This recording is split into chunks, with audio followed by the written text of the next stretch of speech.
why Imana yavuganye nanje irambwira ngo tugiye kwinjira muri saison yo kongereza capacity hamwe no kwamplifya ingabire n'amavuta hamwe n'inkomezi z'abana b'Imana kugira ngo binjire mu materitoire y'ibigatanya vyafashe inyenyeri yabo bibomoke babandanye urugendo ng'izina rya Yesu. Ntuzotangare ijwi ryawe naho rizoba riritoya, isengesho ry'Imana kino gicaniro rizokomplifya amasengesho yawe. Naho amasengesho yawe azoba ari makeya, nibavuga ngo Yesu, ijwi ryawe rizosanzara mw'isi mpemo, ibigatanya bitangure kubazanya, babazanye ngo abo ni bande bariko baratwambura ivyicaro vyacu, abo ni bande bariko barahungabanya teritware zacu. Azo ngo n'abana b'Imana isumba vyose, abarepatase, abahamagawe muri kino gihe kugira ngo abenshi bagere ku kugororoka kandi ubuzima bwa benshi buboho. Itanguriro gice ca gatatu ku murongo waho wa mbere kugeza kuri gatandatu. Tuhagurutse twubashye ijambo ry'Imana, dusome mu izina ry'umwami wacu Yesu Kristo. Itanguriro ibice bitatu, duhere ku murongo wa mbere. Indanzi y'amajambo iravuga ngo uko icyaha cyaje mu isi, inzoka yarusha ubugunge ibikoko byose byo mu ishyamba. Uhoraho Imana yaremye ibaza uwo mugore iti, mbega ni iby'ukuri koko yuko Imana yavuze ngo ntimujye ku giti na kimwe muri iri tongo? Umugore yishura iyo nzoka ati, ivyama ku biti byo muri iri tongo twemererwa kubirya, ariko ivyama ku giti kiri hagati mu itongo ni iby'Imana yatubujije ngo ntitubirye ko canke ngo tunabirabe ko kugira ngo twoye gupfa. Iyo nzoka yishura uwo mugore iti, haba ari ntete ntimuzopfa, kuko Imana izi yuko umunsi mwabiriye ko amaso yanyu azokwihweza mukamera nk'Imana ku byo kumenya iciza n'ikibi. Uwo mugore abonye ico giti yuko ari kibereye kuribwa kandi ko gihimbaye mu jisho, ari giti cyo kwipfuzwa kimenyesha ubwenge, yamura ku byo camye arabirya. Ahako n'umugabo wiwe bari kumwe nawe arajya. Amina. Muvyagira Imana baho mugisha. Gomba unkurikirana umwanya muto, umbabarire unkurikiranya akanya gatoya, sinza kuvuga umwanya munini, mbabarire vraiment unkurikirane umwanya muto. Niwa nkurikirana uraza gutahura ijambo ry'Imana. Tuganira ku ijambo rivuga ku nkomoko yo kubona ubuzima bunaniranye cyangwa se bwanse guhinduka, cyangwa ikintu gitebye mu buzima bw'umuntu kikanga guhinduka, cyangwa resistance y'ubushobozi bw'umwijima mu buryo runaka. Ngomba nganire no kuri bumwe mu bwoko bw'ibigatanya byo mu isi y'umwijima. Reka ndakuba ari ikintu kimwe, the spiritual realm, isi y'imhemu irimwo ubwoko bw'imhemu nyinshi zitandukanye, many kinds of spirits, ubwoko bwinshi bw'imhemu zitandukanye. Rimwe na rimwe murakunda kumva ndiko nasenga avuga ngo abadayimoni bo mu kirere, abadayimoni bo mu mazi, abadayimoni b'ikuzimu, aribo badayimoni bo ku butaka. Hariho bajya abadayimoni bo mu mazi, ariko hariho n'uwundi mugore usomye muri Bibiliya yo mu Vyahishuriwe Yohana yitwa umwamikazi w'ikirere, Queen of Heaven. Uyu nawe afise ubushobozi n'ubwoko bwiwe bw'abadayimoni akoresha, ariko nawe akorana cyane n'imhemu mbi zo kugura inyenyeri z'ubuzima bw'abantu. Inyenyeri z'ubuzima bw'abantu zikagugwa mu gishingo cy'uko abantu bari gukorera Imana, mu gishingo cy'uko abantu bari kuba bagwiza tunga, mu gishingo cy'uko abantu bari gutera imbere, mu gishingo cy'uko abantu bari guhezagirwa, mu gishingo cy'uko abantu bari gutera intambuko runaka, ariko inyenyeri zabo zikaba sold, zikagugwa n'isi y'umwijima, hama abadayimoni bakabakoresha mu buryo butandukanye. So iyo uri kurabona uri kurahura n'amageragezo atandukanye, iyo uri kurabona uri kurahura n'imhemu zitandukanye, iyo uri kurabona uri kurageragezwa mu buryo butandukanye, iyo uri kurabona imyambi y'abadayimoni itera ubuzima bwawe, iyo uri kurabona Satani ariko arakurondera ariko araguhiga, iyo uri kurabona resistance y'ikintu runaka ku bijanye n'ubuzima bw'amafaranga, iyo uri kurabona resistance mu buzima bwawe ku bijanye n'ubuzima bw'imhemu, iyo uri kurabona resistance mu buzima bwawe ku bijyanye n'ubuzima bwo kuba mu byaha, ukagerageza kubivamo ariko bikanga ugateba kukamubiguma mubisubiramwo, hari ubwoko runaka bw'abadayimoni bwagusabye. Uyu munsi rero ngomba kuvuga ku mhemu mbi z'ibigatanya, giant spirits. Yesu nadufashe cyane gose. Hano turabona Satan himself, the devil himself, Satani ubwiwe, Satani ku giti ciwe amanuka ikuzimu, araduga hejuru, atangura gusaba abantu Imana yari yarahaye intumbero, Adamu na Eva. Irababarira ati, Adamu, Eva, muzoba muri kino gisagara, muzoba muri rino tongo rya Edeni, muzomera uku nuku nuku nuku nuku. Imana ibahereza amabwirizwa, ibahereza ibyankenerwa byose mu ishamba rya Edeni cyangwa se mu itongo rya Edeni. Ariko hambavu yo kubaha iby'Imana yabahaye, hari iby'Imana yari yababwiye bazobamwo, hari iby'Imana yari yababwiye bazokora, hari uko Imana yari yababwiye bazobaho, hari iby'Imana yari yababwiye bazogenderamwo. Ariko hambavu y'ibyo byose Imana yari yababwiye ko bazogenderamwo, Satani atavuga ngo sinshobora kwemera yuko Adamu abandanya bamwitongo rya Edeni, sinshobora kwemera yuko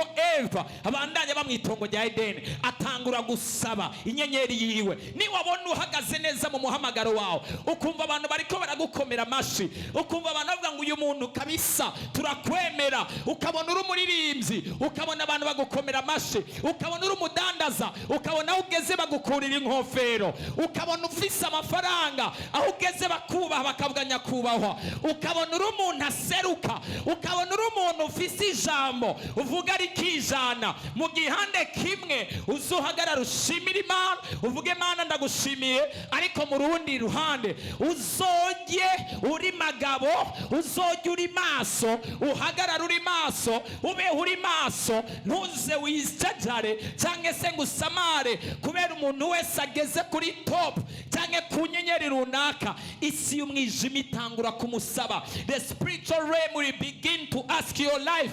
Abadayimoni bazotangura kugusaba. Nico gituma Bibiliya ivuga ngo ntago hagwa umuntu yicaye, haguhagaze. Nico gituma uzotangara. Bibiliya ikubwiye ngo nimba wiyumvira ko uhagaze, wiyubare kugira ngo ntugwe. It's because the spiritual realm, isi imwe hamwe n'ijuru, biratahura neza cyane ko ubuzima bw'umuntu busabwa. Yesu natufashe cyane gose. Hari abakunda kuca bijajara iyo bumvise message nk'iyi, ukumva umenga wowe ufise amagara meza, umubiri wawe ni sawa, ingorane nta nimwe ufise.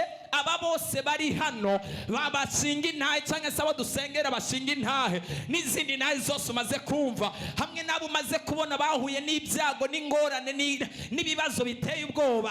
Harimo abagororotsi bari bagororotse kugusumbya, ariko isi y'umwijima irabasaba. Hariho abantu bari basiga ikundiro kugusumbya, ariko isi y'umwiza irabasaba. Hari abari basa amagara meza n'ibiro byinshi n'ubwiza bwinshi n'uburanga budasanzwe, ariko isi y'umwijima irabasaba. Bisanga ahantu badashobora gusigura ubuzima bwabo ukuntu bashoboye kuhagera, kubera hari isi y'umwijima yabasabye. Igihe cyose rero uzobona uri muri position runaka, mu kibanza runaka cy'umugisha, mu kibanza runaka cy'amavuta, reka kwikomera amashi gusa, reka kwivugira ngo ndi mwiza gusa. Iyo ubona ufise ubwiza n'uburanga, abahungu bavuga ngo ufise ubwiza, abakobwa n'abahungu bavuga ngo warahezagiye usa neza, ufise umugisha, ko hari icyo Imana yaguhezagiye. Ariko ndakwibutse yuko umuntu wese afise inyenyeri arushije abandi. Ndakubwira amajambo ashobora kutanezera umutima wawe, akubwira ko ibigwanishwa byose by'imhemu, ubwoko butandukanye zo mu isi y'umwijima, abadayimoni batandukanye mu isi y'umwijima bamutumbereza ko ibigwanishwa, abandi bakamugaba k'ibitero, abandi bakamugaba ko uburyo bwo kumuseduisa mu byiyumviro byiwe kugira ngo bamukure mu icyo kintu arimwo, bamukoreshe kubw'inyungu zawe. Isi y'umwijima iri selfish cyane. isi y'umwijima irikunda ku buryo birivuga muri Luka ati nabonye Satani amanuka nk'umuravyo kugira ngo arondere benshi ashobore kurosa. Afise umwanya muto, he knows that he has a short time. Amanuka nk'umuravyo ariko akoresha umwanya udasanzwe kugira ngo yice benshi, kugira ngo atere agahinda benshi, kugira ngo atware inyenyeri za benshi, kugira ngo akure abantu mu gakiza benshi, kugira ngo akure abantu mu buzima bwabo bwiza. Edeni yabo y'isezerano Imana yari yarabasezeraniye kugira ngo abashire mu buzima bw'umuvumo. Ndasengeye inyenyeri y'umuntu wese ari hano hamwe n'ubuzima bwiwe, amaraso ya Yesu Kristo agutwikire kandi akuzigame mu izina rya Yesu. Hallelujah. So impemu z'ibigatanya icyambere ntago zipfa kuja ku muntu uwo ari we wese, zirondera umuntu afise inyenyeri yakazoza k'ibihe birebire.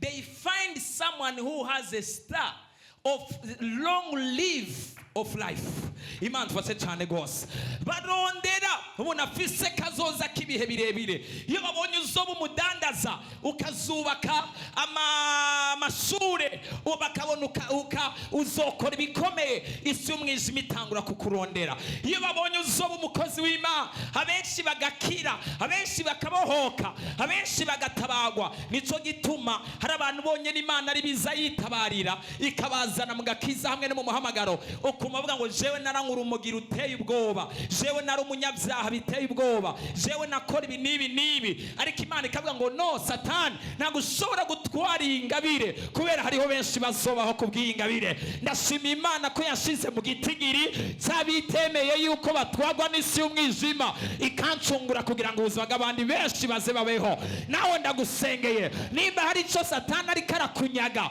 kandi agomba kukubura uzagira ngo ntugere aho wategerezwa kugera, Imana igihagarika icyo kintu mu izina rya Yesu. Hallelujah.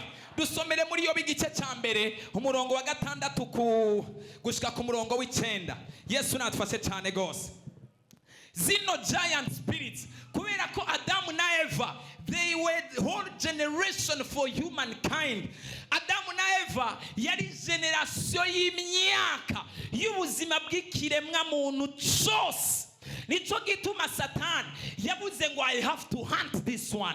Abantegerezwa kubarondera, ntago bazi ibyo barimwo, ariko ngomba kubanza guseduisa ibyiyumviro byabo. I want to blind their eyes, I want to blind their mind. Satani ni wibaze ngo azogutera gutangure kujugumira gusa misi yose, rimwe na rimwe azoza yongorera ibyiyumviro byabo, abwira ni warazimiye, Imana irakubesha, ibyo urimo sibyo, you are doing wrong things. Kata merukunuko will seduce your mind. Azana abadayimoni baseducing ibyiyumviro byawe hamwe n'ubwenge bwawe. Satani azohagurutsa impemu mbi zikongorera. Ntago abadayimoni baboha umuntu gusa, hari abadayimoni bamunyeganza, hari n'abadayimoni bamukoresha ibyaha gusa, hari n'abadayimoni bazokubwira ngo hagarika gukora ibi nibi kubera ko babona ko niwabandanya kubikora hariho ibintu bizokunda. Bagani hagarika gusenga, baga ngo hagarika gukora akazi, bakakuboha ku rugezo rudasanzwe kugira ngo wisanga ahantu udashobora gusigura. Ariko ni wabona utewe na buno bwoko zimwe mu bizibigatanya. Satani is a giant, n'umudayimoni mukuru, ariko asabandi badayimoni bakomeye bibigatanya bari ku rwego rwa dimension cyangwa se gurugero rwiwe, cyangwa se basubushobozi operatinga mu rugezo rwo Satani operatinga, cyangwa se mu rundi rugezo rw'abadayimoni bakomeye rwo ku rwego rwo hejuru. Aba rero barondera inyenyeri y'umuntu bamubohe, bace batanguza generation y'ubuzima buboshwe.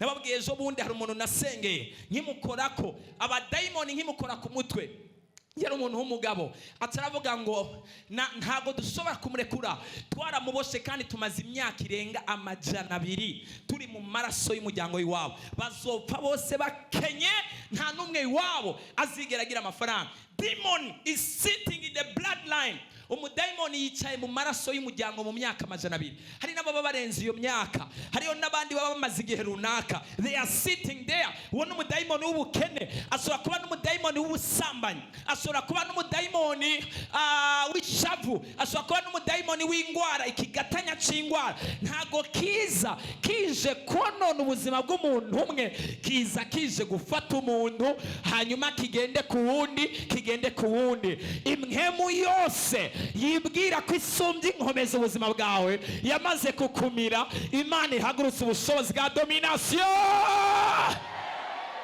Nta muntu ari hano yotera haleluya, nta wundi ari hano yotera haleluya. So that's why Imana yavuganye nanje irambwira ngo tugiye kwinjira muri saison yo kongereza capacité hamwe no kwamplifia ingabire n'amavuta hamwe n'inkomezi z'abana b'Imana kugira ngo binjire mu materitoire y'ibigatanya vyafashe inyenyeri yabo, bibomoke babandanye urugendo nk'izina rya Yesu.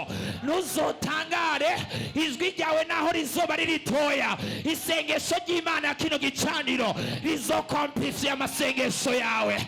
Naho amasengesho yawe azoba ari makeya, nibavuga ngo Yesu, ijwi ryawe rizosanzara mw'isi y'imhemo, ibigatanya bitangure kubazanya, babazanya ngo abo ni bande bariko baratwambura ivyicaro vyacu, abo ni bande bariko barahungabanya teritware zacu. Azoba ngo n'abana b'Imana isumba vyose, abarepatanse, abahamagawe muri kino gihe kugira ngo abenshi bagere ku kugororoka kandi ubuzima bwa benshi bubohoke. Abizera barihe batere teli yindi hallelujah. So if you are possessed with this spirit of giants, umaze kubohwa na zino mhemu mbi zibigatanya, ntago zifata ubuzima bwawe wenyene, no, kandi ntago zipfa kuja ku muntu wari we wese. Nimba ubona hariho ibintu biriko biraresista mu buzima bwawe vyanse kuhinduka, Yesu natufashe cyane. Impfu za buri mwanya, impfu za buri mwanya mu maraso yawe, you always losing people. Bo muvukana wa mwama mubura abantu. The devil somewhere hari ahantu ariko aratinya umuryango wawe, agomba kubica bose akirikare. Ariko mu izina rya Yesu ibintu byose biriko birananirana mu buzima bwa Imana bikureho mu izina rya Yesu. Ibigatanya rero bikora uko mbere yuko mwari madusomera rya jambo. Ibigatanya, they are like generals in the realm of the spirits. Ni nk'aba generale bo mw'isi y'umwijima. So these demons are generals, n'aba generale b'amapete akomeye cyane yo mw'isi y'umwijima. They don't come for themselves, ntago bizana mu buzima bw'umuntu, ariko badeployinga imhemu byakoresha. Izo mhemu bamaze kuzideployinga, narababwiye bamaze kukuboha bano bazimu, aba badayimoni batumwe na zino mhemu mbi bavuye kuri Satani. Ushobora no gutangura kwibaza ko Imana itabaho. You will say, God, warampevye. Like my daughter here, umukobwa wese yaje gushinga intaye hano, aravuga ngo nararambiwe man, I've been praying for, narasengewe, narisonzesheje, narasenze ariko nadanse ko nkira. Mana ndaguhebye, ngiye kubapfumu. Siko yavuze hano. Yesu natufashe cyane. The problem ntago vyaruka Imana itarakwishura cyangwa se Imana idahari, but there is the dimension ya authority. Hari imhemu ya authority atari bwahure nayo kugira ngo ishobore kubohora ubuzima bwiwe. Ico ni kimwe. Kandi hari igihe cy'Imana bitwa Kairos. Igihe cy'Imana bitwa Kairos yo kigeze ku muntu, ntago kiraba imyaka umuntu afise. Nawe ushobora kubura umukecuru, abantu bashobora kukubona utanguye gutunga amafaranga bari gutunga mu myaka 20 n'inga.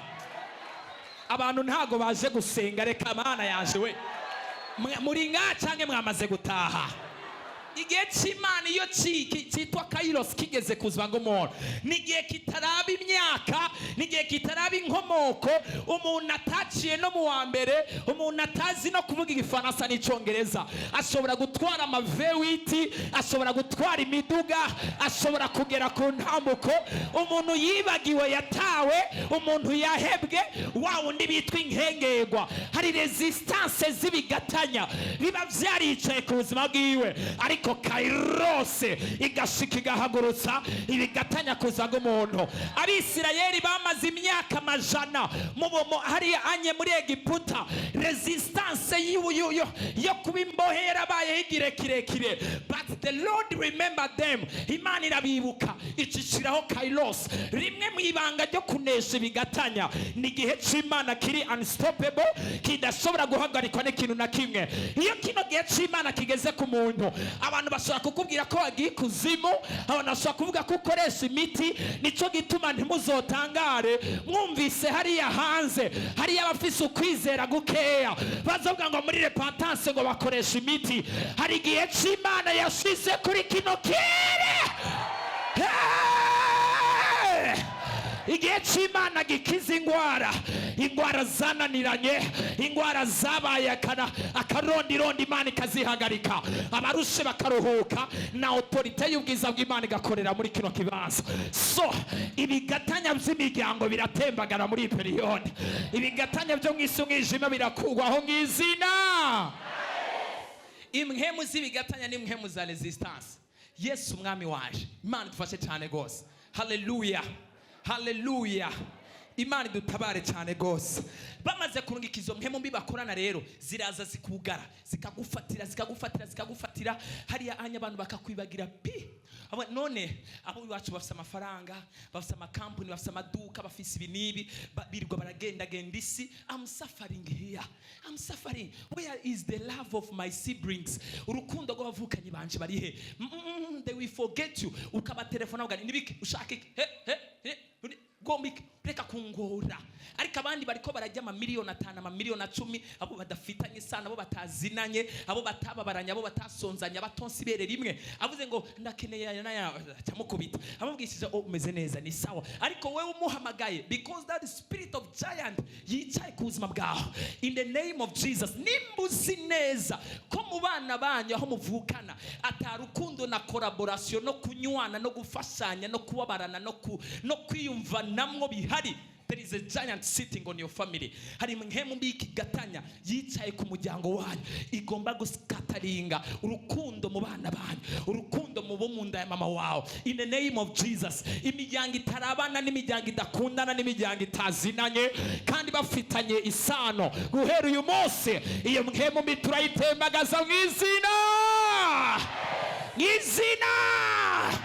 Ndabona hari umuntu ari ngaha yari yaratawe, yari yarahebwe mbere yuko kuno kwezi guhera, amafaranga agiye kuza kuri konte yawe. Ndashobora kuvugishwa ikintu Imana iri kirambarira kuri kino gicaniro. Ndumva Imana iri kiravugana naje. Hari umuntu afise umuvukanye amaze iminsi yumvira kumusaba amafaranga akamwima, cyangwa se agatinya no kumusaba. Guhera uyu munsi Imana ishizeho urugi guguruye mu izina rya So. Hari n'uwundi bemereye amafaranga ariko ibigatanya byaradeployinze imwe mu bizo mwisumwijima zirugara. Muri iyi ndwi nyene, mvuze ngo muri iyi ndwi nyene, mbere yuko kuno kwezi kwa gatanu guhera, amafaranga arugurutse. Tera hallelujah, ongera uteri yindi hallelujah. So imhemu z'ibigatanya, they are known as a spirit who causes things to be stuck.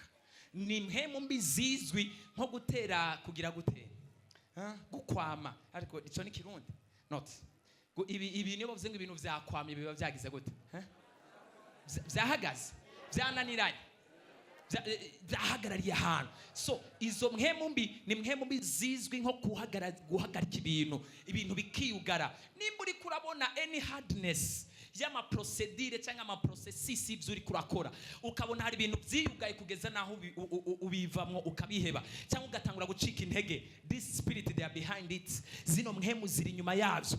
Ama process y'ama mariage atigera shigwa mu ngiro. They have been promising you to marry you for years. Bagusezerana kukurongora imyaka n'iyindi, is not working. Nibiriko birakora. Spirit behind them. Hari mhemu biziri nyuma yavyo. In the name of Jesus, akagozi kose komisungije magacike mu izina rya Yesu. Dusome mu gitabo cya Yobu. Ihute igice cya mbere ku murongo wa 6 kugeza ku 9. Satani ahaririza Imana ku by'ukugoroka kwa Yobu. Come on. Umunsi urizina abana b'Imana baje bashengereye Uhoraho kandi na Satani yazananye nabo. Abantu baje bazana Satani azanana nabo. Hari abantu baje kushengera Imana, baje mu nzu y'Imana, Satani acazanana nabo. Yesu nakufashe cyane go. The devil was inside those people. Satani yari muri abo bantu, ariko ntago yari karondera abo bantu bose. Target yiwe yari gusaba umugabo afise inyenyeri isumba abandi bose muri abo. Yari umugabo yitwa Yobu, rich. Yari umutunzi mu mafaranga, umutunzi mu biboneka, umutunzi no mu buryo bw'imhemu. Satani niwe yaraje gusaba. Yari mu bantu benshi. Satani yaje gushengerana n'abantu. Abantu baje gushengerera Imana. Satani azana gushengerana nabo. Ariko Satani azataje gusaba bose. Aje gusaba uyo mugabo wenyine yitwa Yobu. Nyarutsa. Indwi.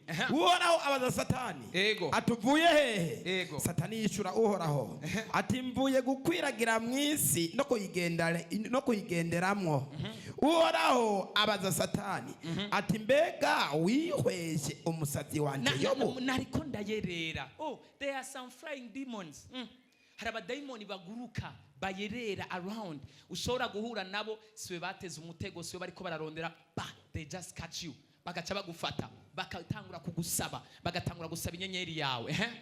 Yuko atawuhwanye nawe mu isi. Ego. Ari umuntu atunganye w'umugororotsi anyubaha akitandukanya n'ikibi. Yobu yari giant, was a giant in the realm of the spirit. Hari abantu wowe ushobora kubona ukabona ari abantu basanzwe, ariko isi y'umwijima ibatinya kandi barabira kure. Urabona ko Satani yaje akoranye n'abera cyangwa se abana b'Imana, akabona Yobu yaramubonye ariko nta kintu na kimwe yagize gute yamukozeko. Yaramubonye none Imana niyamubaje ni wabonye umusabyi wanje Yobu? Avuga ni ego namubonye, ariko ujya mugabo afise uburinzi na protection bivuye ku byo wamuhaye, byamugize ikigatanya. Namubonye ariko ntacyo nshobora kumukorako, biba ngombwa ko arinda kumusaba. Ndasengeye umuntu wese ari hano, Imana ikudu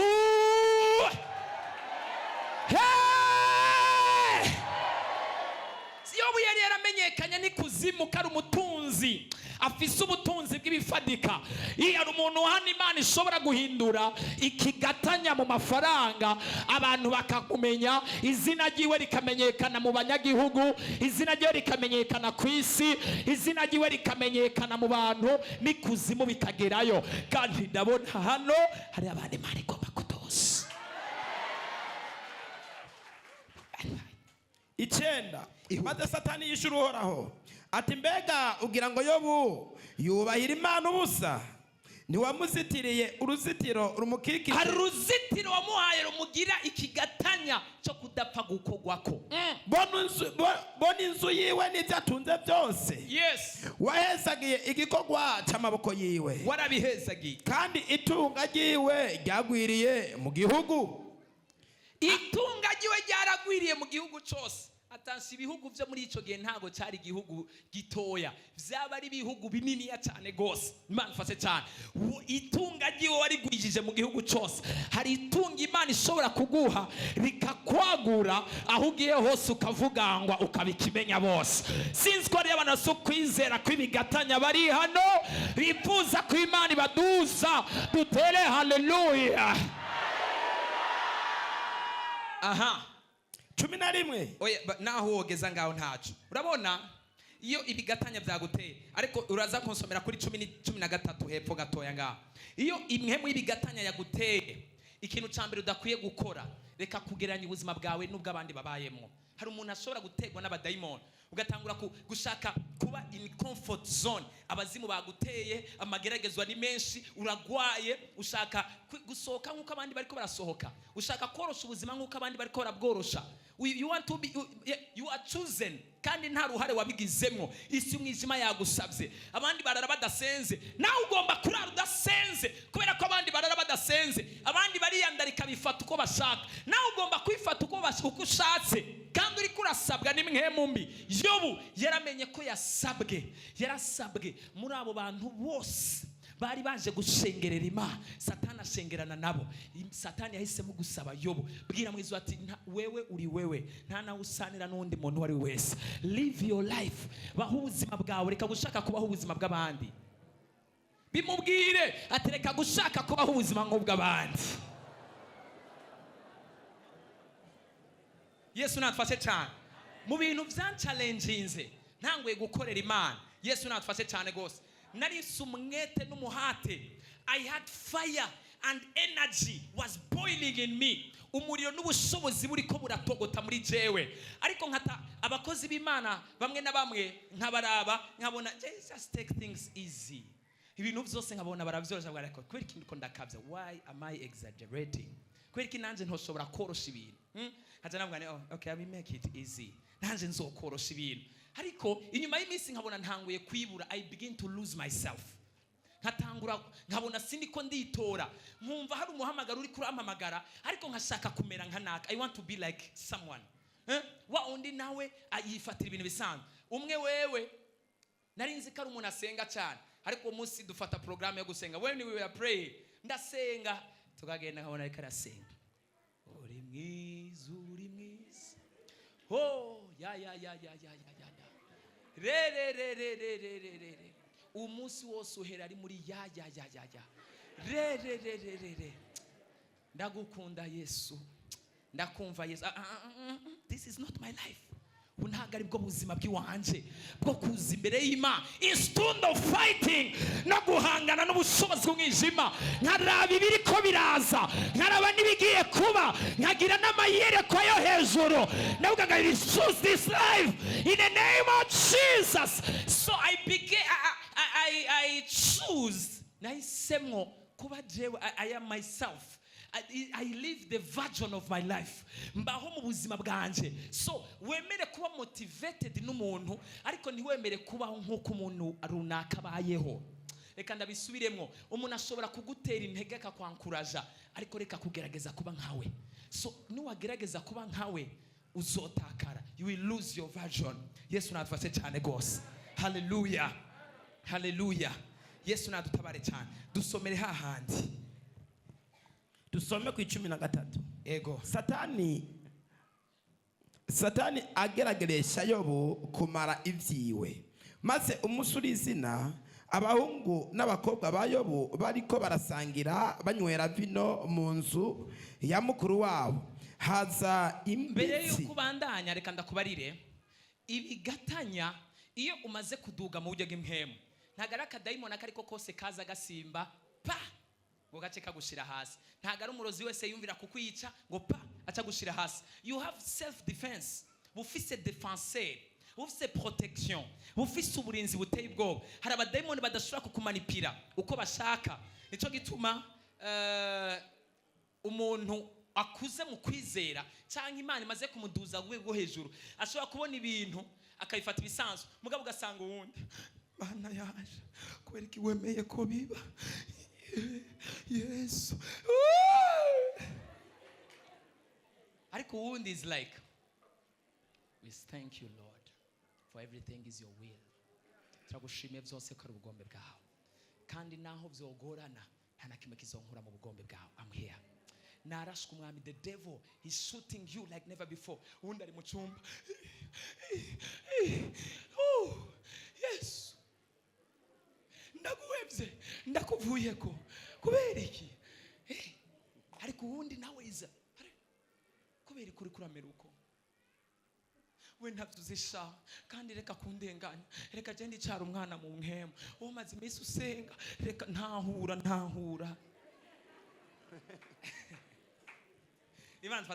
So that person is a giant.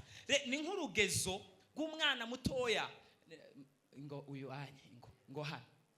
Mushaka umwana adatinya abantu, yaratinya abantu namubonye. Hagira umuntu aza uyu mwana uyu yaje ngo hano uyu ntatinya. Wino ngaha. Ngwino hano. Ntuze yari he. Wa ndi yarahagaze hano security agiye he yicaye hano. Yasohotse. Ari hanze. Ya. Shaka umugabo mu wa mbere munini w'inguvu ari hano. Uriya niwe nari nabonye munini. Imana dufashe cyane gose. Hallelujah. Ngwino hano uriya ngwino hano. Uriya niwe ngo hano. So ndashaka utahure imwemu y'ikigatanya ndiko ndavuga iyo ariyo. Ingo wihuta nyene nk'umuntu sawa n'ikirato cyonyene yambaye wogikoresha nkarite ukaba umuntu akomeye cyane. Urugezo rero ndiko ndatanga nuruko rumeze hano. Murabona uyu mugabo ahagaze neza, afise ingufu, kiretse watewe n'abadayimoni niho woza kumwihanga. Abazimu bakwanse bakakurunga ikiwi wobugize ingorane. Imana idufashe cyane gose. Yesu nadutabara, aragukubita akuvune n'abadayimoni bakubitire hamwe bose. Imana idufashe cyane. Rero uyashobora kuba umwana mutoya, uyu ugasanga n'umuntu akuze. Ndababwire yuko mu buryo bw'imhemu ushobora kuba umutama w'imyaka 40, ariko mu buryo bw'imhemu ukabura umwana w'imyaka 10. Usugutahura ku mwana w'imyaka 10, understanding of 10 years. Ariko ushobora no kuba umwana w'imyaka 20, 10, Imana ikagwa gutahura, Imana ikagutahuza, cyangwa se sinanse kuburambe na experience bibaho hamwe no kubonera ijisho umuntu, cyangwa se ukabonera izuba umuntu, birabaho cyane. Ariko abantu bakagenda batandukana mu gukura. Hano ni urugero rwo mu buryo bw'imhema pana rwo mu buryo bw'umubiri. Ugasanga n'umugore cyangwa umugabo afite imyaka 30, 40, 50 angana uku, ariko atari ikigatanya mu buryo bw'imhema. Uyu mwana ubona kweri abonye n'imbwa hano ntiyoca yiruka arondera iyo aza gutabariza, papa ndapfuye cyangwa se akacarira. Nawe ubwani n'ubu no mukarira mwoca mubona arize aha nyene, ndamukariye ngaha nkamukanga yocarira ngaha nyene. Kubera iki? Hariho ibintu runaka bitarakura, bitaragwira muri we. There is a self defense itarakomera muri we. We ubwiwe nta nubwo ashobora no gufata ngwibuye ngo ndari gutera. Byukuri naho yorironka kari gutera ntago rishobora kukubabaza. Yesu natufashe cyane gose. Imana dutabare cyane. Niko rugezo ngomba kuguha kwa abantu uvuga ngo runaka ngo yansengeye ngo vyanse ko nkira. Angana nuko is a child.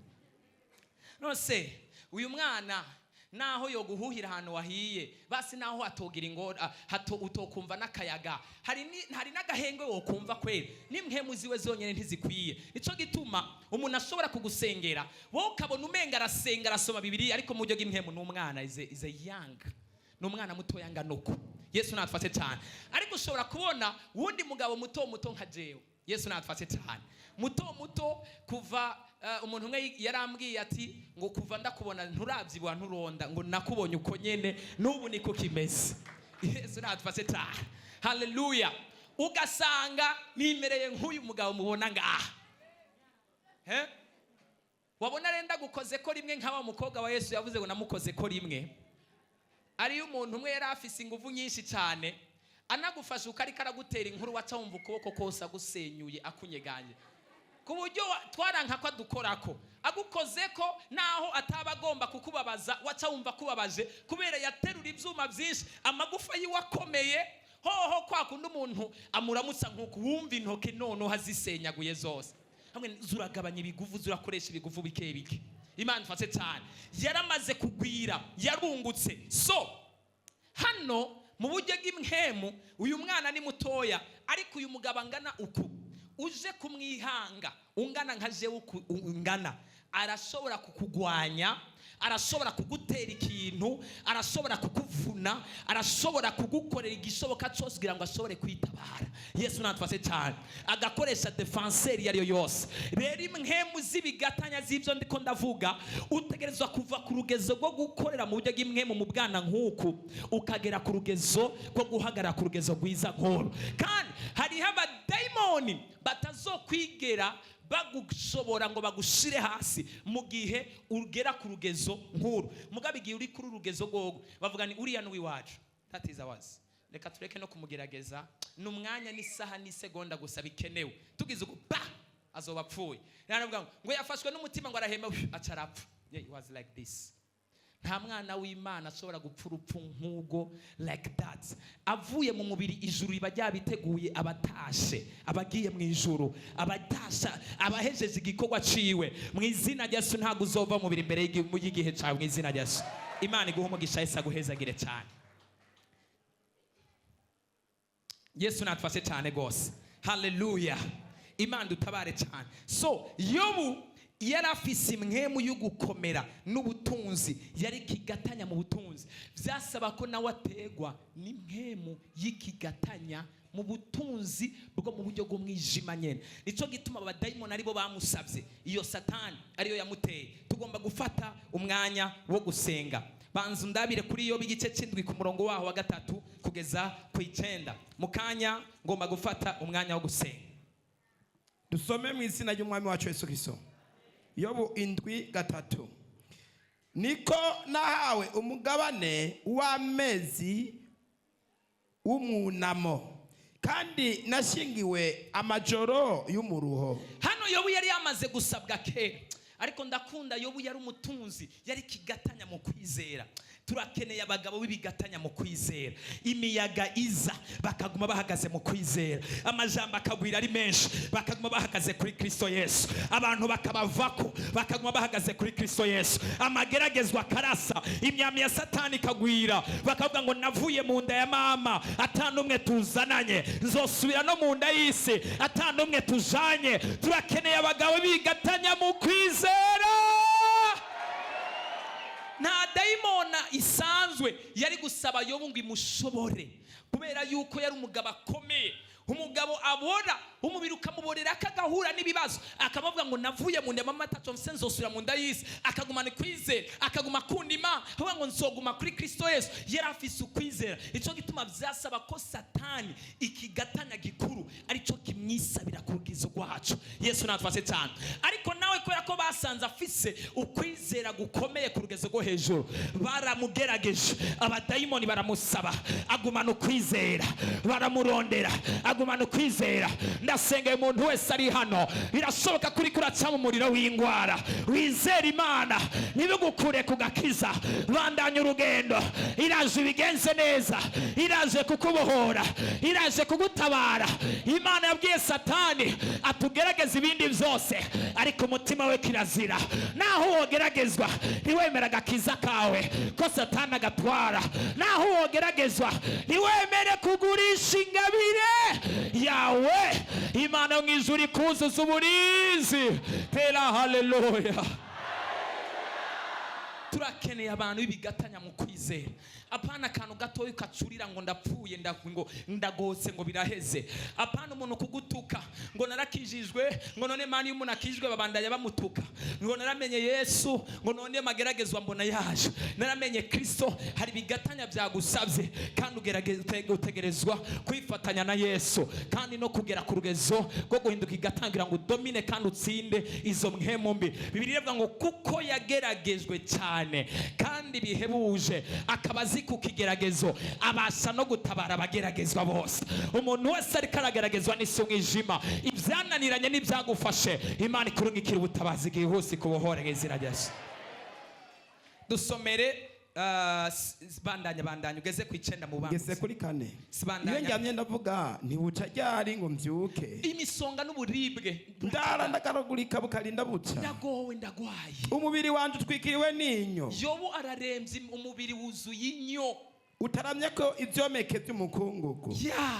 urukoba rwanje ruraturika rugasaduka, umubiri wanje uraremze ndiko ndasatagurika, iminsi yanje irihuta kuruta umujishi w'impunzu ajishisha ishira, iminsi y'urupfu rwanje rikiragereza mu byiruhuse, ishira atabyizigiro, nta byizigiro mfise. Ibuka se ubugingo bwanje ari umuyaga gusa. Ubu n'ubuzima bw'umuntu yasabwe n'ibigatanya. Urumva uyu mubabaro ni France yasabwe n'ikigatanya gikomeye kirugara ubuzima, ugatakaza ibyizigiro, ukabura imbere n'inyuma ukaraba everywhere, ubuzima bwawe bukanka, ubuzima bwawe bukabiha. Yobu nta munezero yaraze, rafise ububabari n'ubuzima bubishe gusa. Listen to this life. Amaganya yanditse, usomye igitabo cya Yobu n'ukuntu yari yasabye n'ikigatanya gikomeye cyo mu isi y'umwijima, bwari ubuzima bubishe. Ijoro ryanje ntirica, umubiri wanje wuzuye imisonga, umubiri wanje wuzuye uburibwe, ahantu hose ndababaye, ndarushe, ndara ntibuca, sinje mbona ijoro rirakeye, sinzi ndindira urupfu, ararushe. Hari abantu benshi babaye muri buno buzima kubera ko ibigatanya byamaze kubicarako, ariko umuntu wese imwe mu mbikuzimu yicayeko uyu munsi mbere yuko kuno kwezi kwa gatanu guhera, Imana ihagurutse iyo mwe mu izina.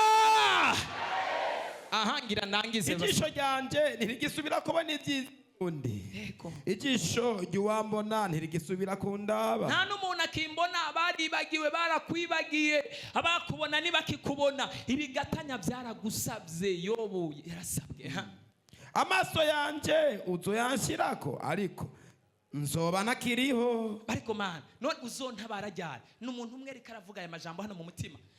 Uzonkiza ryari? Uyu musongo uzohera ryari? Buno bubare buzohera ryari? Niwanaseruka uzoza ntakiriho. Niho bamwe baruha bakaca baja mu bapfumu, niho abandi baruha bakaca baja gukorana na Satani, niho abandi baremererwa ubukene, agakrize karasaze ukwezi amezi angahe. Ibigatanya byagusabye, uri mu bihe byo gukonfrontinga abadayimoni. Ibigatanya biriko birakujugumiza, hamakaca haza umugenzi ngo ndakwerekesha ugenda bakumupfumu baguhereza umuti. Ibigatanya byagusabye mu gishingo cyo kubona wasabwe n'ibigatanya, ukaca ugenda mu bapfumu. Hagarara wizere Imana, gira ukwizera ko ibigatanya nka Yobu, uvuge nuko biri kose umucunguzi wanje arahari, ariko ntawotera. Haleluya! Mucunguzi wanje ariho. Yo murumva runo rugezo ko yavuze Imana uzontabara, ariko uzontabara ntagihari. Uzoza narapfuye. How we be dead, how be nowhere to be found. No muruho hari abantu benshi bariko bararuha hano, baruhijwe n'amajambo, baruhijwe n'ubukene, baruhijwe n'inzara, ariko ico gikombo maze imisi uri kuranywerako Imana igihindure mu izina rya Yesu. Nukuri kose Imana yambare ko ari abantu hari ibikombe bamaze imisi bariko baranywerako vy'imiruho n'ibibazo. Imana ije kubikora imbere yawe. Nk'uko igicu cyeyuka gikamangana, niko numanuka aja mu kuzimu atazosubira kuduga ukundi. Yobu yari yarihebuye. Listen to this player. That was the significance of pain. Yari karababara, yarasuburibwe n'umuruho uteye ubwoba. Yesu natfashe cyane. So reka ndakubwire kino kintu, wa mukobwa we, wa mugabo we, wa musore we, wa mugore we, nimba uri kurahura na resistance, ubuzima bwawe bwanse guhinduka, urasenga amasengesho menga ntari kararenga hano mu kirere, utanguye kuruha gusenga, utanguye kumva wo bivamwo, utanguye kumva umenga wohagarika gakiza. Ibigatanya cyo mu isi y'umwijima byagusabye, Satani yagusabye, yugara iby'igihe gitoya, atangura kuguhereza amaganya. Nubivemwo, ntuhagarike na gatoya, kubera ni wahagarika uzoba utsinzwe. Ariko ndagusengeye Imana ikongera impwemu y'ibigatanya, uhinduke umujeya, ugendere hejuru y'amageragezwa, ugendere hejuru y'ibibazo, ugendere hejuru y'amagorwa, ntawotera. Haleluya! Mani dufashe cyane gose. Gira mpereze kuri kino aricyo cyanyuma, nta wundi murongo dusoma. Hari abandi bantu basabwa n'imhemu mbi z'ibigatanya. Yesu natfashe cyane gose. This is about normal life, ubuzima busanzwe. Haleluya! Hari ubwoko bw'ibigatanya mu nkurikirane, mu ndabe mwese tuduze ibiganza. Turacyari kumwe? Nuri yamubwira duze ikiganza. Wumvise ivyo mvuze? Akira mvuze. Haguruka. Hallelujah. I'm teaching you. Niko ndabigisha ibigatanya. Don't sleep. Yesu natfashe cyane gose. Imana dutabare cyane. Hallelujah. Hari ubundi bwoko bw'ibigatanya bifata abantu mu byiyumviro. The kind of giants, demonic giants, zifata abantu mu byiyumviro byabo. Abakobwa n'abahungu n'abagore n'abagabo muri rusange, zigafata mindset yabo. Umugabo ashobora gufatwa n'imhemu y'ikigatanya, akaba umugabo adakugwa ku ijambo. Nta mugabo n'umwe adahanurwa. Yesu natfashe cyane. Bwira mweza ati nta mugabo adahanurwa. Nta n'umuntu adahanurwa. N'Imana Mose yarayicaritse arayihanura. Nta makuru mufise. Uzi ko Imana yahanuye Mose yahanuye Imana.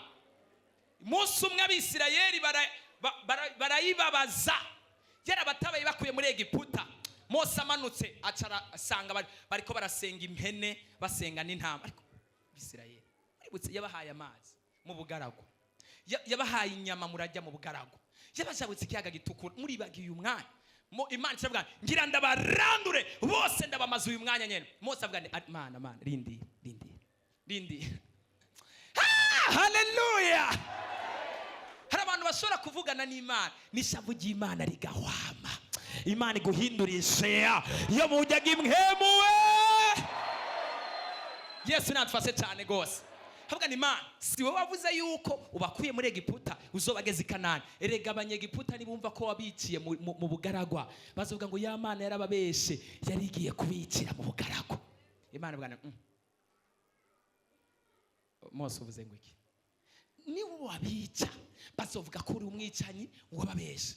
Imana iravuga ni sawa ndabababariye. Imana ishireho impamvu. Yesu natufashe cyane. Haleluya. Bwira mwezi ati nta mugabo adahanurwa.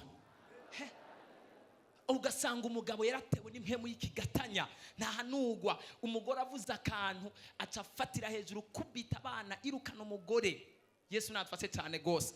Nibabona umuntu wese adahanurwa aboshwe n'impemu z'ibigatanya. Ufise umwana adahanurwa aboshwe n'impemu y'ibigatanya. Ufise umugabo yakunaniye adahanurwa aboshwe n'ubwoko bw'abadayimoni b'ibigatanya. Kubera ko abadayimoni b'ibigatanya barugara bagashiramo amakode amapine yo kugara kabisa kuburyo ubuntu ubona ibintu vyugaritse. Nibabona umuntu yahora kumvira atakikumvira yatewe na zino mpemu mbi. Yesu natufashe cyane gose. Hari abantu batazi gufata ingingo, bafise ubwonko n'ivyumviro bicafuye. Niwumva umuntu adatinya kuvuga ibishegu mu bantu, aho urutura ibishegu, aho urutura amajambo y'urukoza soni ateye ubwoba, there is a demon sitting in her. Canke yicaye muri we, is a boy ari umuhungu cyangwa umukobwa. There is a beast, there is a giant demon yicaye muri we, yaturutse cyangwa yakomotse mu mazi, cyangwa se yakomotse mu kirere cyangwa ikuzimu, yicaye muri we. Si we ariko aravuga, there is a spirit speaking in him.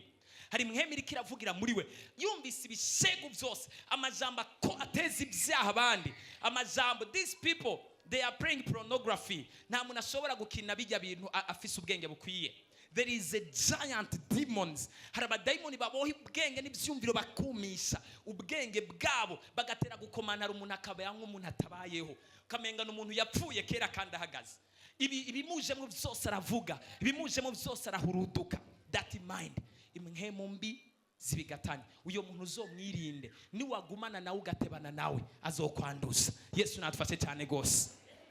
So gituma hari umugenzi mushobora kumarana indwi imwe ugasanga usigaye uvuga amateme avuga, ugasanga usigaye uvuga amajambo avuga, amaterme akoresha nawe nisugaye ukoresha. You don't know how wabaye influenced, ariko impemu zibigatanya ziriko ziragukwega kandi ziriko ziraguhamagara. Yesu natufashe cyane gose. Haleluya. Amakarakter ateye ubwoba, ingeso mbi zitandukanye. Now ngomba kuvuga nga abakobwa bari hano shalom n'abahungu. Haleluya. Imana tufashe cyane. Ntago ari umukobwa wese atararongogwa ari uko aboshwe n'abarozi cyangwa se ari uko yabuze umugabo. Hariho abahungu n'abakobwa bafise ingeso zidashobotse, bafise ingeso zitabaho. Mvuze ingeso zidashobotse ntuce wumva gusambana. Bafise attitude, batazi amajambo yo kuvuga, batazi kubaha, batazi guca bugufi, batazi kwitonda, batazi amajambo y'ubuntu n'ubuzima. Yesu natufashe cyane gose. Haleluya. Bino bigatanya bishobora kugutera ukamura umukobwa ari mwemwe mu mazi yarakurongoye, cyangwa ukamura umuhungu imwemwe mu mazi yarakurongoye. Ntago uzi gucommunicatinga, n'ubusutwa, wuzuye ubusutwa buteye ubwoba. Yesu natufashe cyane. Hano ninde muhungu yorongora umukobwa w'ubusutwa? There is attitude. Hari umukobwa ubona ko abashaka gukontrola relation. You can't be a girl hamutu ushaka gukontrola umuhungu. Hari umuhungu ashobora no kuza kukuresha muvuganye iminsi mikeya akabona utanguye kumuja hejuru. What is this one? Uyu nibiki? Atangura kubona utanguye kumuja hejuru agaca kureka. Hari umukobwa umwe n'uyu munsi yarashaje, kandi umukobwa mwiza, ndamuzi kandi nawe ariyizi, kandi nawe arabizi kadashobotse. Imana dufashe cyane gose. Haleluya. Uyu mukobwa avugira hejuru, kandi sije jenyine ndamuzi, n'abandi bose baramuzi. Si uyu munsi, jewe namumenye kuva 2012. Yesu natufashe cyane. Uyu mukobwa avuga nabi pe. Murashobora kuba muri rero akavugira amajwi hejuru ku buryo uri n'umuhungu ca umvugiza ubwo nukuri kose. Yesu natufashe cyane gose. Agututse hoho mugize ico mupfuye, usiga avuga ni Imana mbabarira. Vuga buke uroshijwe. Imana dufashe cyane gose. umushavuje baribara. Imana tufase cyane. Hari abakobwa mubabona bambaye impuzu bacecetse bariko baragenda hano mugabo n'udupiripiri barakaze barababa.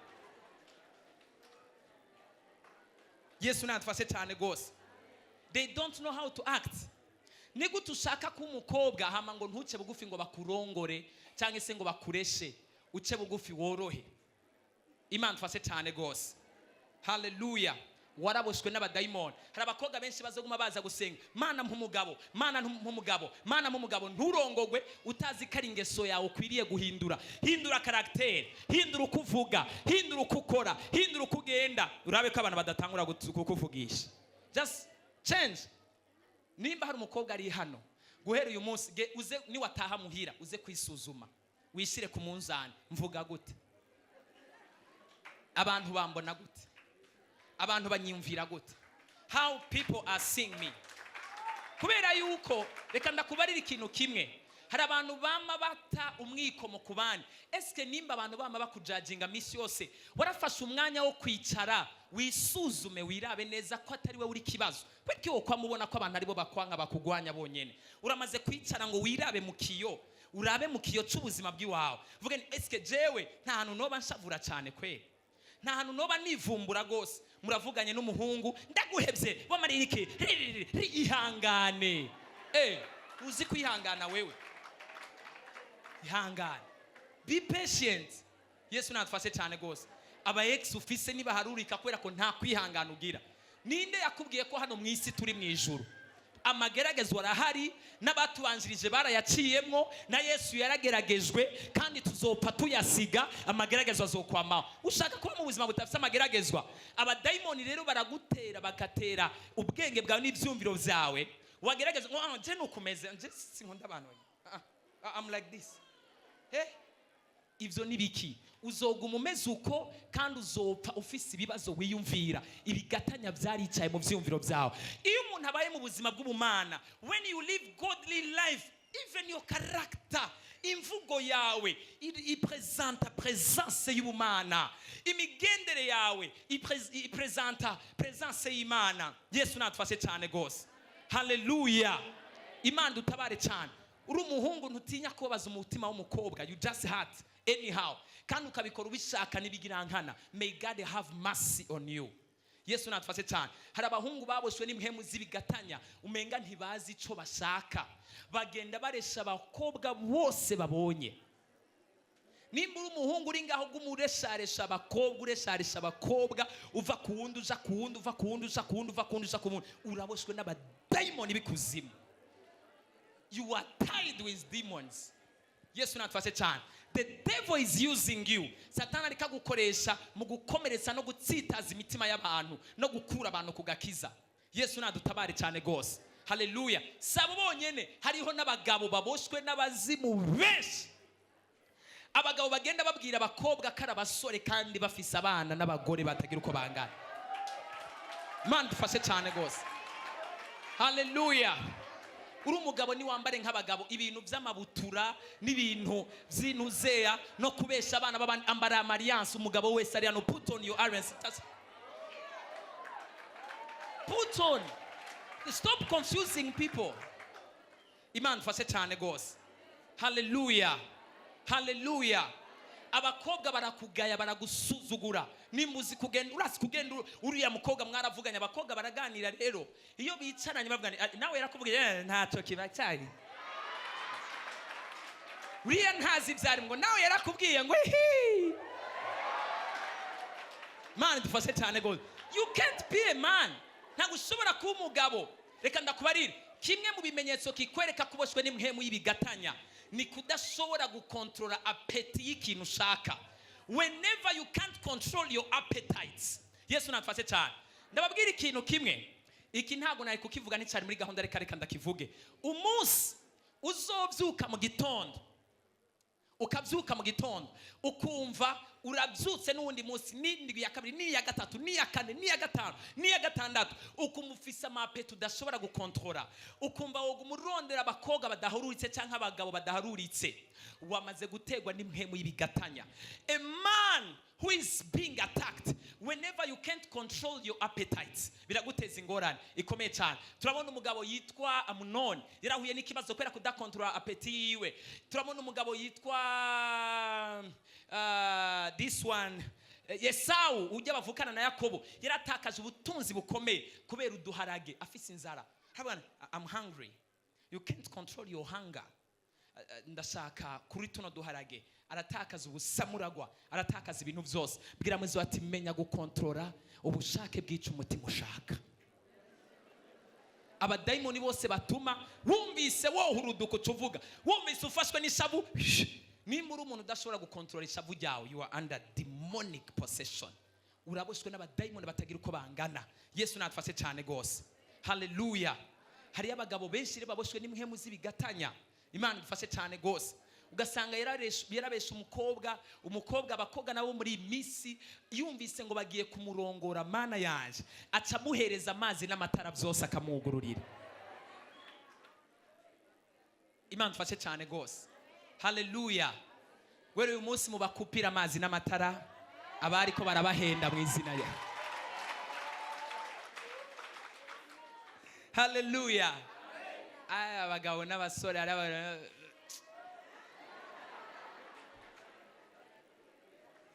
pasurazi ibintu uri kuradukoreraga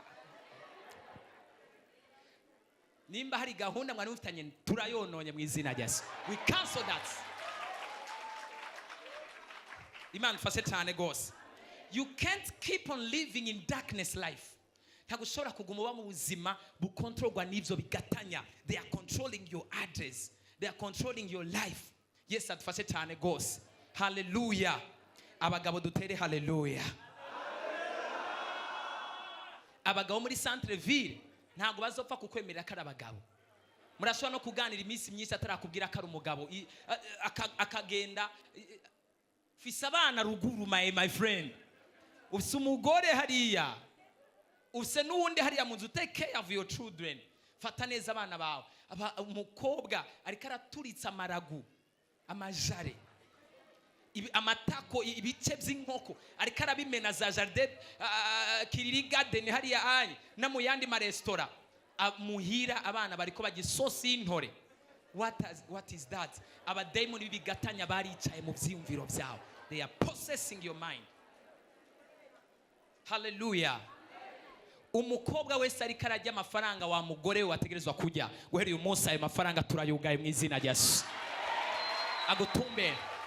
Umuhungu wese ariko arajya amafaranga yategerezwa kuribwa n'umuryango wawe guhera uyu munsi ayo mafaranga agutumbe.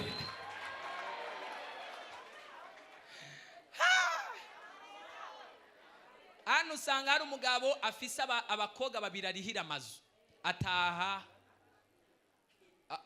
yewe naraye ku kazi ndafatiriwe sintaha yaraye kundi mukobwa muri hirinzu yasumye hebuze guteka uyu munsi pirawu ndaza kurya. Uzobibamo gushika ryari urarushe. Akira Yesu mwami n'umukiza aruhura umutima wawe. You need Jesus kugira ngo aruhure umutima wawe. Put down manura uwo mutwaro. Yesu natfashe cyane gose. Kangaruke ku badayimoni b'ubunebwe. Hari bigatanya by'ubunebwe bisigaye byicara ku buzima bw'abantu. Umuntu akumva ntaco yokora bakatera ubunebwe mu byiyumviro by'umuntu. Bakamubwira ni haguruka uje kudandaza akaguma ari ngaho. Haguruka uje amavision. Hari abantu bicaranye amavision n'amayerekwa adaharurika ngaho. Mwatinye kugenda gukora mudashaka kugenda gukora. Hari bigatanya bigomba kubatera ubukene bw'ubuzima bwanyu bwose. Byuka uje gukora mu izina rya Yesu. Hari abandi badayimoni bo mu bwoko bw'ibigatanya nabo nyene baboha abantu. Umuntu ntamenye gucommunicatinga. Yesu natfashe cyane gose. Hallelujah. Ntamenye gucommunicatinga, ntamenye no kwihangana. Uvuze ntuzi gusaba. Birivuga ngo murasaba ntimuhabwe kwera musaba nabi. Ugasanga ntuzi kuri kuravugana n'umuntu w'umwubahwa. Hari umuntu ashobora kuvugana n'umuntu w'umwubahwa ukumva uri kuvugira hejuru uvugana ubusutwa bwose. Ushobora kubaha ukamenya kuri kumwe n'umuntu wo kubahwa. Humble yourself. Hari umuntu mushobora kuvugana akakwima amahirwe akikumva. Kuntu uvuga byo navuga uyu ntandero nta discipline. No, I can't listen to this one. Yesu natufashe cyane. N'abadayimoni baba barakwicayeko. Uyu muntu ugasanga baramuhanura akajamwe abantu bose baranyanga. People they hate me. Uyu munsi ni watagenda ufate ikiyo. Wirabe. Just look at yourself. Mbega ibintu byose bambarira jewe meze gute? Who I am? Banze wirabe kata ahantu waboshwe n'imhemu ya kino kigatanya. Hama tugusengera ushobore kubohoka. Imana tufashe cyane gose. Imana dutabare cyane. Muracankunda turacari kumwe. You love me? Yes, atufashe cyane gose. Hallelujah. Reka ndangirize kuri kino hama tufata umwanya wo gusenga. Abakoga uyu munsi mutanteye amabuye azoba ari ubuntu bw'Imana. Hallelujah. Imana tufashe cyane gose. Yesu nadutabara. Girls, when it's your time, wa mukobwa we iyo ari gihe cawe gabanya ibiciro. You are raising cost too high. Igihe kirimuka. Nimba ubonye uri mu gihe cyo gushimwa, emera bakurongore, emera bakureshe. Just be easy, oroha. Igihe kirimuka nshuti yanjye. Time of shifts. Uyu munsi awuce ama message ni pam pam pam pam pam. Ugumubire hari umunsi umwe uzovuga nta muntu amamagaye, nta uguhamagaye bandanya gihe. Nta numwe yaguhamagaye. None igihe baguhamagara ko wabirengagije. Imana dufashe cyane gose. Igihe baguhamagara ntiwabitayeho, warabirengagije. Rero reka kwihindukiza bandanya go. Yes, adufashe cyane gose. Hari abantu rero ngaba ariko barafisina n'amahigwe, ukabona umuntu arakureheje, ndi ku madisi, ndi ku masiniya. Ni jewe ngezweho. I'm in this generation. Hey. In next 5 years, n'ubuntu bw'Imana bwonyene buzogutabara. Nico gituma hari abakoga afise hana abakoga ba Yesu. Ubu anye ndaba ngiye kwinginga Imana mfukame bwa Imana aba igihe cyararenze ariko ubuntu bwawe ni bubafashe. Ni bubafashe. Bubafashe. Time is gone. Ndabizi muranshavurira uyu munsi. Today, my God. Hallelujah. Imana dufashe cyane gose. Ubu rero Imana yambwenda batware ku mugongo w'ubuntu. So the back of mercy zonyene. Imana ikurungikira umuntu arungitswe n'Imana. May God send you. Yesu natufashe cyane gose. Hallelujah. Kubera igihe cyawe cyo kugegwaho waragifinishije. Waragifashe minenegwe. Yesu natufashe cyane. Ibigatanya byarakwicayeko. Mwe mu bizikuzimu zarakwicayeko. I want to pray for you. Ngoma ndagusengere. Ngoma ndagusengera. Arabakoga bese bashaka ko ndabatwara ku mugongo w'ubuntu hano. Hey. Ariko hariyo n'abahungu hano, Wilisi yaza kuba ari hano naca ndamubwira. Wilisi. Twaramubwiye Wiliso.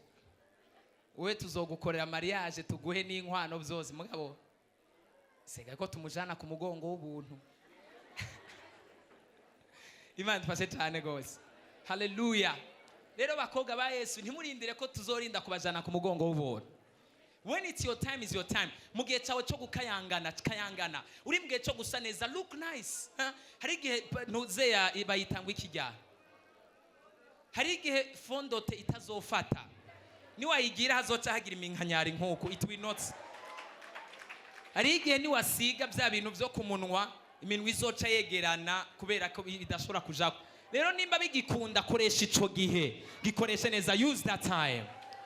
Use that time. Kandi nabigihe carenganye muhumure umugongo w'ubuntu w'Imana urahari nk'izina rya Yesu.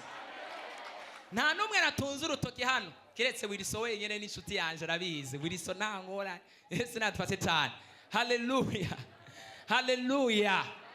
Abandi bose igihe carenganye muhure n'igihe c'Imana cyitwa Kairos kitaraba igihe. Ico nariko ndavuga n'igihe c'abantu. Haguruka dusenge mu izina rya Yesu.